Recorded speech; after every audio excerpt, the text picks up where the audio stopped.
এই বর্বরোচিত আক্রমণ বা মানুষের প্রতি যে হয়রানি অত্যাচার এটার বিরুদ্ধে আমরা আছি।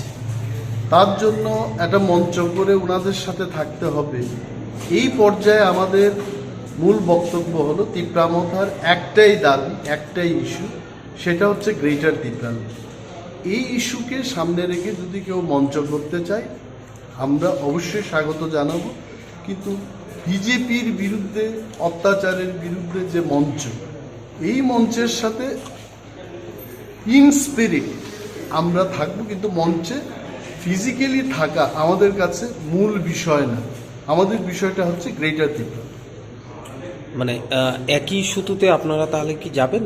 মানে কি বলছি যে সিপিএম বা মানে হয় আপনাদের দাবি একদম না হয় আমরা নিজেরাই লড়াই করবো, এটা আমরা বারবার উইল ফাইট অন।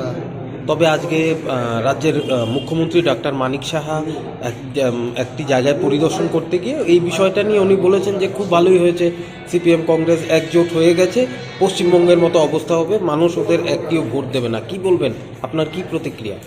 জানি না, আসলে পশ্চিমবঙ্গ এবং ত্রিপুরার ব্যাপার একভাবে দেখলে হবে না।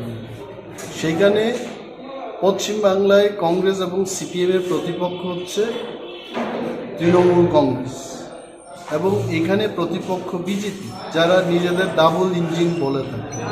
তো ডাবল ইঞ্জিনের যে ব্যর্থতা, মানুষ এটা মেনে নেবে কিনা সেইভাবে উই ডোন্ট নো, এটা সময়ই বলার তো কিছু নেই।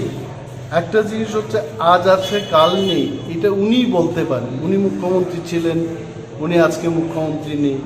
টার্ম শেষ হওয়ার আগে ওনার মুখ্যমন্ত্রিত্ব শেষ হয়ে গেছে। হি আন্ডারস্ট্যান্ডস দ্যাট। তবে আমরা কি জিনিস বলছি যে এই দলকে যদি আইপিএফটির সাথে তুলনা করা হয়, বিপ্লব বাবুকে বলবেন আরও কিছু সময় অপেক্ষা করার জন্য। এটা ফ্যাক্টর কিনা না আসল ফ্যাক্টর হবে, মানুষ শেষ রায় দেবে। মানুষের প্রতি আমাদের আস্থা আছে।